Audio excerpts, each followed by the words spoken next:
नमस्कार बच्चों, मैं Rajshree Swami, assistant professor political science, government college Shri Dungargarh. आप सबका यूट्यूब क्लासेस में स्वागत है। बच्चों, आज हम पढ़ रहे हैं द्वितीय वर्ष की पुस्तक विश्व की प्रमुख राज्यव्यवस्थाओं के तहत अमेरिकी दलीय प्रणाली के बारे में, द यूएस पार्टी सिस्टम के बारे में विस्तार से अध्ययन करेंगे। तो हम अमेरिकी जब पार्टी सिस्टम की बात करेंगे तो हम देखेंगे कि अमेरिका में राजनीतिक दलों का विकास कैसे हुआ, इन दलों की क्या विशेषताएं हैं और इन राजनीतिक दलों के क्या सिद्धांत एवं नीतियाँ हैं, इनका किस प्रकार से दलों का संगठन होता है, राजनीतिक दलों के प्रमुख कार्य क्या हैं और अमेरिकी राजनीतिक जो दलीय व्यवस्था है उसके किस आधार पर आलोचना की जाती है। और साथ ही हम अमेरिकी राजनीतिक जो दलीय प्रणाली है उसके साथ इंग्लैंड की जो दलीय प्रणाली है उसकी तुलना करेंगे। तो शुरुआत हम करते हैं कि अमेरिका में राजनीतिक दलों का किस प्रकार से उदय हुआ।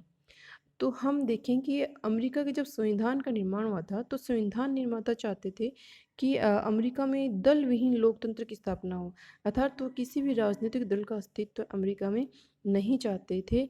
और क्योंकि उन्होंने जो उनका मूल देश था, जो उन्होंने ब्रिटेन को उन्होंने निकट से देखा था, ब्रिटेन की दलीय प्रणाली को, तो उस आधार पर वो नहीं चाहते थे कि अमेरिका में भी दलीय प्रणाली हो। लेकिन किसी भी देश में जब लोकतंत्र का अस्तित्व होता है तो वहाँ राजनीतिक दलों की उपस्थिति अनिवार्य हो जाती है, क्योंकि हम देखते हैं कि लोकतंत्र की मुख्य विशेषता होती है स्वतंत्रता, विकल्प की उपस्थिति, विकल्प की स्वतंत्रता, चयन की स्वतंत्रता, कि आपके पास कम से कम दो विकल्प उपस्थित हो जिसमें आप किसी एक विकल्प का चयन कर सकें तो आप स्वतंत्र माने जाते हैं।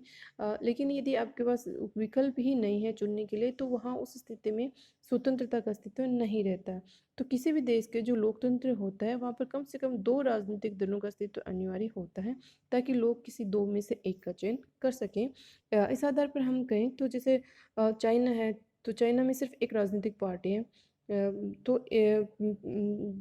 तो हम देखते हैं कि उस एक राजनीतिक दल में जनता के पास चयन की स्वतंत्रता नहीं होती है, उनको सिर्फ उसी एक ही पार्टी को मतदान देना पड़ता है। पीपल्स पार्टी ऑफ चाइना है उसकी। तो इस स्थिति में वहाँ हम लोकतंत्र की उपस्थिति नहीं की जाती मानी जाती है चीन में।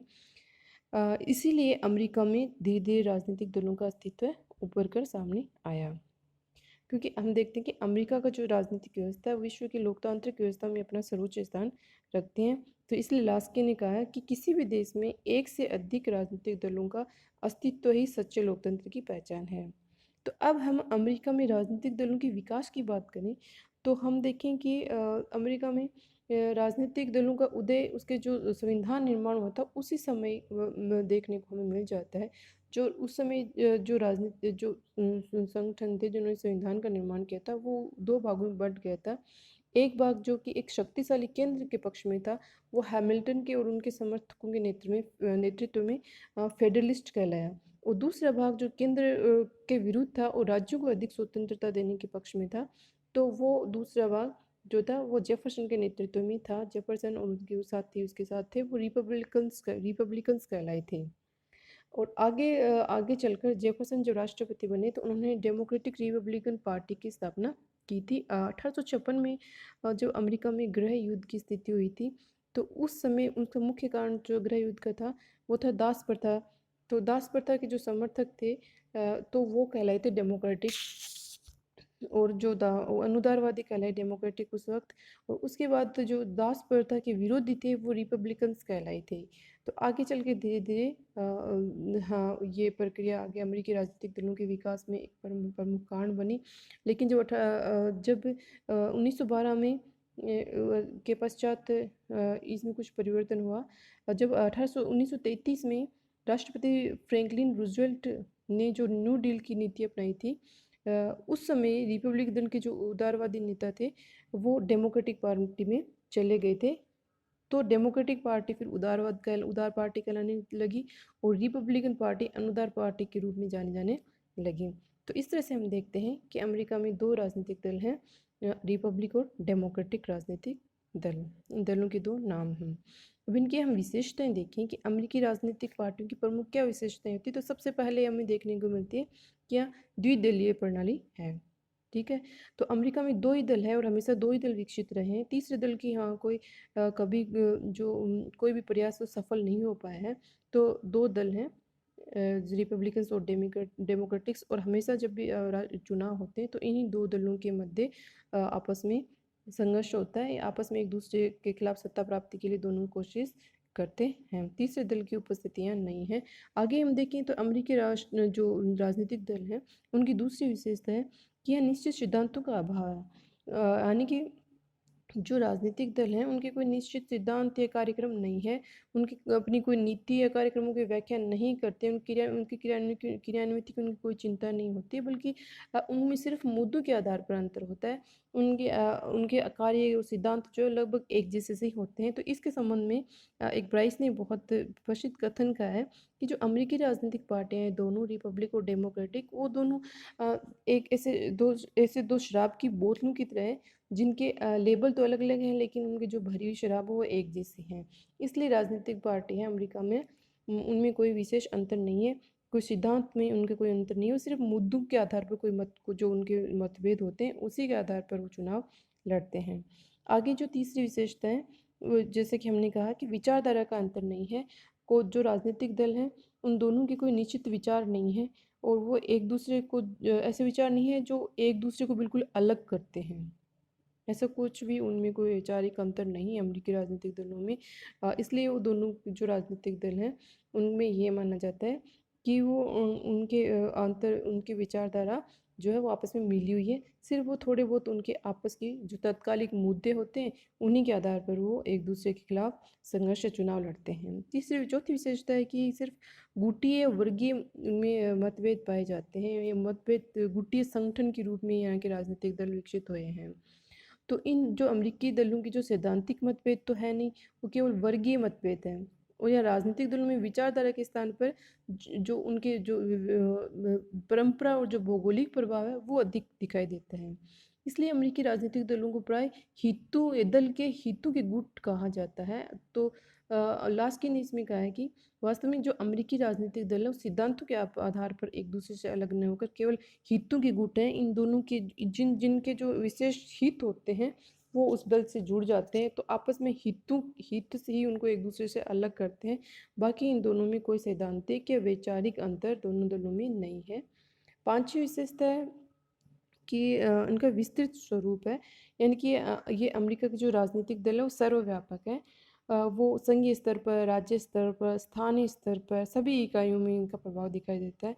और इसलिए इतने व्यापकता के कारण इन दलों को अदृश्य सरकार तक कहा जाता है, क्योंकि ये अमेरिका में हर जगह पर उपस्थित दिखाई देते हैं। तो ये अमेरिका के जो राजनीतिक दल हैं इनका स्वरूप या विस्तृत या व्यापक है। और अगली विशेषता है कि इनका ढीला ढाला संगठन है। तो अमेरिकी राजनीतिक दलों का संगठन कोई एक जो दलीय अनुशासन होता है, संगठन होता है, वैसा नहीं है। ये अनुशासन का इसमें अभाव है। जैसे कि हम ब्रिटिश दलों में देखते हैं कि वहाँ कठोर दलीय अनुशासन एवं संगठन पाया जाता है, जबकि अमेरिका में ऐसा नहीं है। ये सिर्फ राष्ट्रपति के निर्वाचन के समय अधिक सक्रिय दिखाई देते हैं, बाकी के समय वो राजनीतिक दल लगभग निष्क्रिय हो जाते हैं।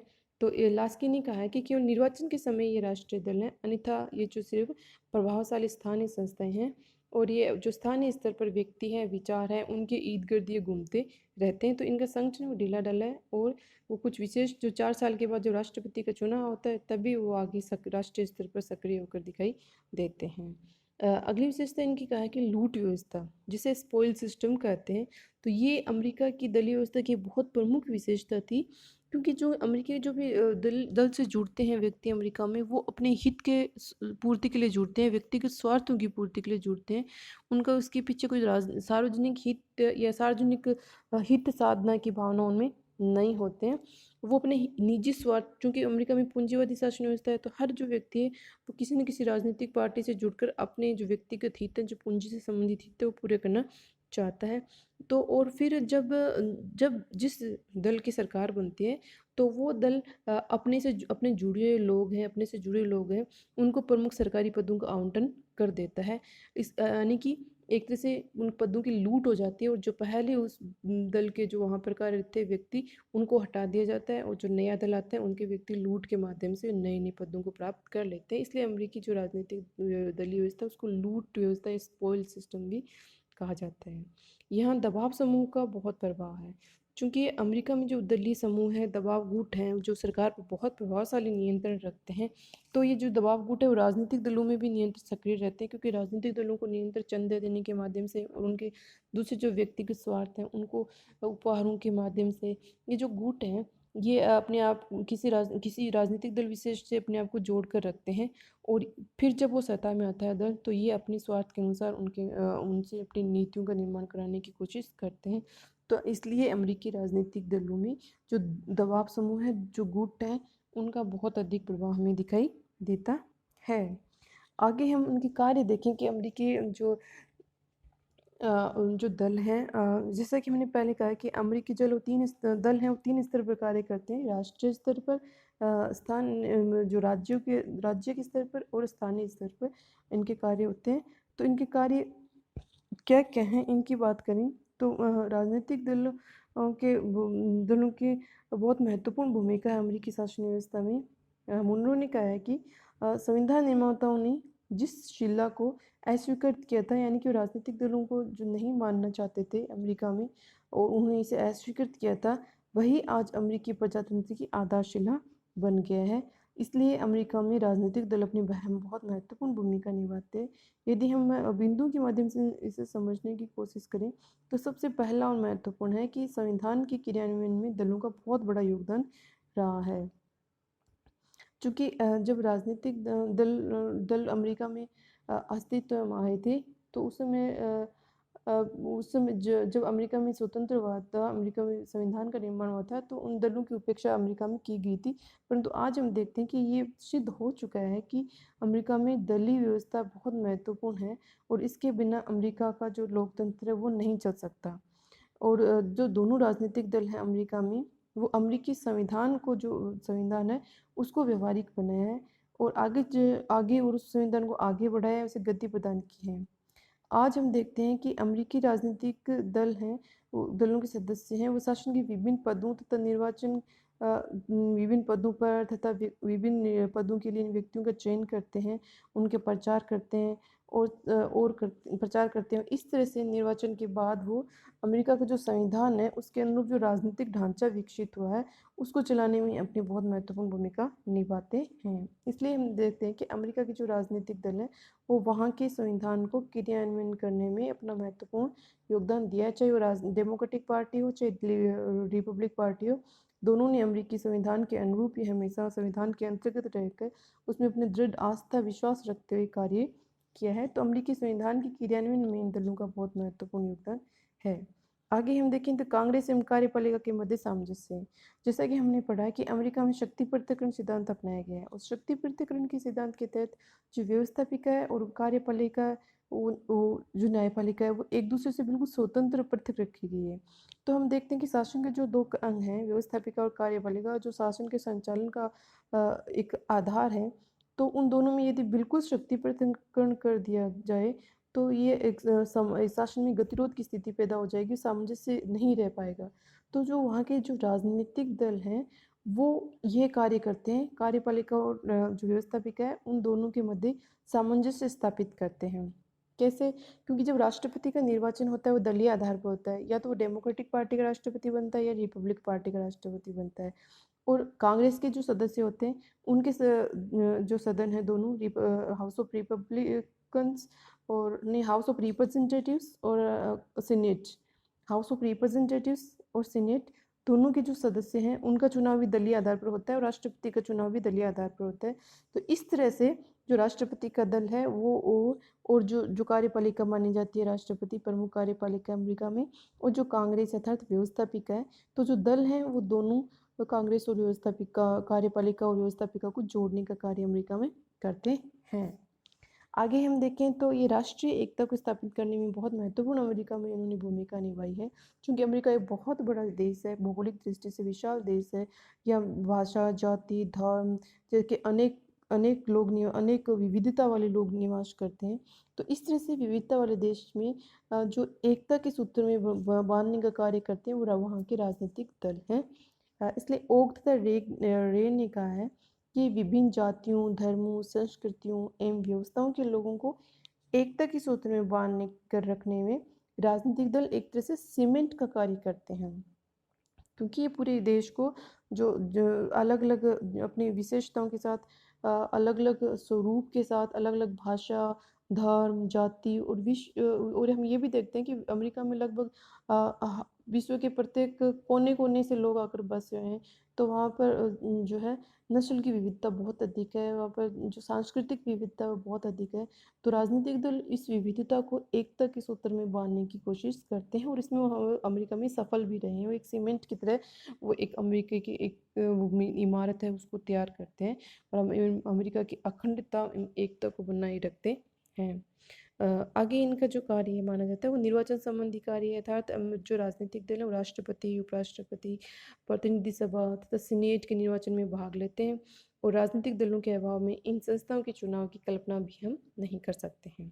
लेकिन फिर भी अमेरिकी राजनीतिक दलों की जो दलीय प्रणाली है उसको पूर्ण रूप से निर्दोष नहीं कहा जा सकता, उसमें काफ़ी आलोचनाएं की जाती है उनकी, और उन आलोचनाओं का हम आधार लें तो सबसे पहले ये माना जाता है कि यहाँ कोई राजनीतिक दल है उनका कोई सैद्धांतिक आधार नहीं है, अर्थात इनमें कोई वैचारिक जो विचारधारा संबंधी भेद इनमें नहीं है। दोनों राजनीतिक दल लगभग एक जैसे हैं, उनमें कोई विशेष रूप से अपनी कोई सिद्धांतों को लेकर वो नहीं चलते हैं, बस उनमें कुछ मुद्दे होते हैं जिनमें मतभेद रहते हैं, और मुद्दों के आधार पर वो चुनाव लड़ते हैं। तो इसलिए अमेरिका में ये माना जाता है कि यहाँ राजनीतिक दल है वो सैद्धांतिक आधार पर कार्य नहीं करते हैं। दूसरा है आलोचना इनकी की जाती है कि यहाँ दलीय अनुशासन का बहुत अधिक अभाव माना जाता है। ठीक है, कि जो राजनीतिक दल के सदस्य हैं वो अपने दल के प्रति निष्ठावान नहीं होते हैं, वो दलीय अनुशासन और जो संगठन है उसकी अवहेलना वहाँ की जाती है। लूट प्रथा है जिसको स्पॉइल सिस्टम कहते हैं, जैसा कि हमने पहले पढ़ा कि जब जब किसी दल विशेष की जीत होती है राष्ट्रपति के चुनाव में, तो विजयी दल के जो सदस्य होते हैं वो जो सरकारी पद हैं उनका वितरण अपने ही दल के लोगों में कर देते हैं, और राष्ट्रपति निर्वाचित होते ही जो विरोधी दल के जो जितने भी पदाधिकारी होते हैं उनको निकाल कर उनके स्थान पर अपने जो समर्थक हैं उनकी नियुक्ति कर देते हैं। हालांकि अब ये देखने को मिलता है कि ये जो लूट प्रथा है वो अमेरिका में अब उतनी तीव्र नहीं रही है। अब वहाँ पर जो पद हैं उनके सत्ता परिवर्तन के साथ ही उनमें परिवर्तन नहीं किया जाता, और जो प्रमुख पद है उनकी योग्यता के आधार पर भर्ती की जाती है। लेकिन फिर भी कुछ विशेष पद हैं जहाँ पर राष्ट्रपति अपनी इच्छा से भरते हैं या अपने ही सदस्यों को वहाँ नियुक्त करते हैं। तो लूट प्रथा का अभी जो वर्तमान में स्वरूप है वो अमेरिका में अंशतः है, लेकिन कुछ समय पहले ये अपने उग्र स्वरूप में था, जहाँ पर दल के परिवर्तन होने के साथ ही सरकारी जो सिस्टम है उसमें भी परिवर्तन कर दिया जाता था।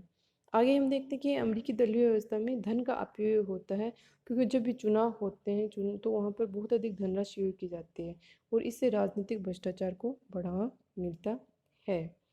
तो इस तरह से हम देखें कि अमेरिकी दलीय व्यवस्था में कुछ कमजोरियां हैं, कुछ कमियां हैं, और आगे हम अमेरिकी दलीय व्यवस्था और ब्रिटेन की जो दलीय व्यवस्था है उनकी तुलना की बात करें, तो चूंकि दोनों की जो शासन की जो प्रणाली है उनमें भी मूलभूत अंतर है। अमेरिका में अध्यक्षात्मक शासन प्रणाली है और ब्रिटेन में है संसदीय शासन प्रणाली।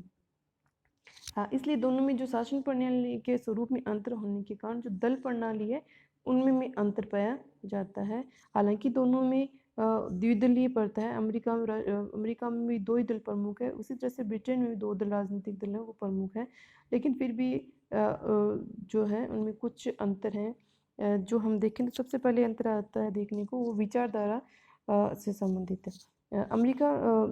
जो ब्रिटेन में दल हैं उन दो प्रमुख दल हैं, हमने पढ़ा था पहले कि ब्रिटेन में भी मुख्यतः द्विदलीय शासन प्रणाली है। वहाँ पर कंजर्वेटिव पार्टी और लेबर पार्टी यानी अनुदार पार्टी और मजदूर पार्टी दो प्रमुख राजनीतिक दल हैं, और हम ये देखते हैं कि वहाँ जो दोनों राजनीतिक दल हैं उनकी विचारधाराओं में स्पष्ट अंतर है। जो कंजर्वेटिव पार्टी या जो अनुदार दल है, जिसे अनुदार दल भी कहते हैं, वो पूंजीवाद का समर्थक है, और जो मजदूर पार्टी या लेबर पार्टी जिसको कहते हैं वो लोकतांत्रिक समाजवाद का समर्थक है। तो इनके विचारधारा में मूलभूत अंतर है, एक पूंजीवाद का समर्थक है और दूसरा है वो लोकतांत्रिक समाजवाद का समर्थक है। जबकि अमेरिका में जो रिपब्लिक और डेमोक्रेटिक है उनमें कोई विचारधारा संबंधी अंतर नहीं है, दोनों ही के विचार लगभग समान ही, सिद्धांत में कोई अंतर नहीं है। तो इसलिए फाइनल ने कहा है कि ब्रिटेन के अनुदार और मजदूर दल की स्पष्ट भिन्नता के समान उनके आदर्शों में भी भिन्नता है, जबकि रिपब्लिक और डेमोक्रेटिक बीच अंतर की रेखा नहीं खींची जा सकती, क्योंकि उनमें विचारधारा के संबंध में कोई मतभेद या सैद्धांतिक मतभेद या सैद्धांतिक जो विभिन्नता होती है वो वहाँ पर देखने को नहीं मिलती है। आगे है संगठन के संबंध में अंतर। तो हमने पहले भी पढ़ा है कि जो ब्रिटेन में दलीय अनुशासन है वो बहुत कठोर है, साथ ही वो जो उनका जो दलों का संगठन है वो भी एक सुदृढ़ संगठन है। और निरंतर जो स्थानीय स्तर पर और केंद्रीय स्तर स्थानीय स्तर और केंद्रीय जो स्तर पर इकाइयाँ हैं, संगठन है, वो आपस में निरंतर संपर्क में रहते हैं। उनका नियंत्रण रहता है केंद्रीय इकाइयों का स्थानीय इकाइयों पर। जबकि अमेरिका में जो राजनीतिक दल है उनका संगठन बहुत ढीला ढाला सा पाया जाता है।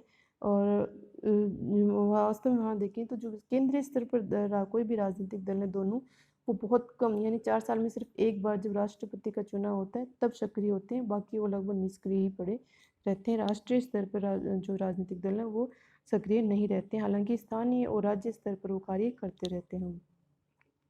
तीसरा अंतर पाया जाता है दलीय अनुशासन संबंधी अंतर। जैसा कि हमने अभी पढ़ा कि दलीय अनुशासन भी इनमें अंतर पाया जाता है कि ब्रिटेन में कठोर दलीय अनुशासन है और जिसकी प्राय अवहेलना नहीं की जाती है, जबकि अमेरिका में देखें तो कांग्रेस के सदस्य हैं वो अपनी खुद की व्यक्तिगत जो उनके विचार हैं उनको बड़ी श्रेष्ठता से रखते हैं और दल के निर्देशों की वो अवहेलना करते ही रहते हैं। सक्रियता की बात करें राजनीतिक दलों की, तो ब्रिटेन में जो राजनीतिक दल हैं वो सदैव सक्रिय रहते हैं, जबकि अमेरिका में जो राजनीतिक दल हैं वो राष्ट्रपति के चुनाव के समय ही सक्रिय रहते हैं। बाकी राष्ट्रीय स्तर पर तो लगभग निष्क्रिय ही बने रहते हैं। लूट प्रथा संबंधी अंतर की बात करें तो अमेरिका में जो हमने अभी पढ़ा स्पॉल सिस्टम पाया जाता है कि जब भी किसी दल विशेष की सरकार आती है तो अपने ही सदस्यों का अपने सदस्यों में जो प्रमुख सरकारी पद है उनका वितरण कर देता है और जो विरोधी दल के हैं उनको हटा देता है। जबकि ब्रिटेन में ऐसी जो भ्रष्ट व्यवस्था वो नहीं पाई जाती है। वहाँ पर जो नौकरशाही है वो अनाम एक बिल्कुल निष्पक्ष एवं तटस्थ नौकरशाही ब्रिटेन में पाई जाती है और ये नौकरशाही आदर्श स्वरूप है विश्व में ब्रिटेन की नौकरशाही मानी जाती है। इस तरह से हम देखते हैं कि ब्रिटेन और जो अमेरिका है उनमें जो दलीय प्रणाली है उनमें ये हालांकि दोनों द्विदलीय हैं, लेकिन उनके जो मूल आधार है उनमें अंतर पाया जाता है। अमेरिका में जो दल हैं वो सिर्फ राष्ट्रपति के चुनाव के समय सक्रिय होते हैं और जनता में उनका कोई पूरा कोई विशेष उनका योगदान नहीं होता है, जनता में उनका कोई पेठ ज़्यादा नहीं होती है। जबकि अमेरिका में ब्रिटेन में जो राजनीतिक दल हैं वो जनता के साथ गहराई से जुड़े रहते हैं और हर समय वो सक्रिय रहते हैं। जनता की समस्याओं को राष्ट्रीय स्तर पर, स्थानीय स्तर पर, राज्य स्तर पर वो नियंत्रण उठाते रहते हैं और एक सक्रिय वैचारिक संगठन के रूप में वो कार्य करते हैं ब्रिटेन में, जबकि अमेरिका में ऐसा नहीं है।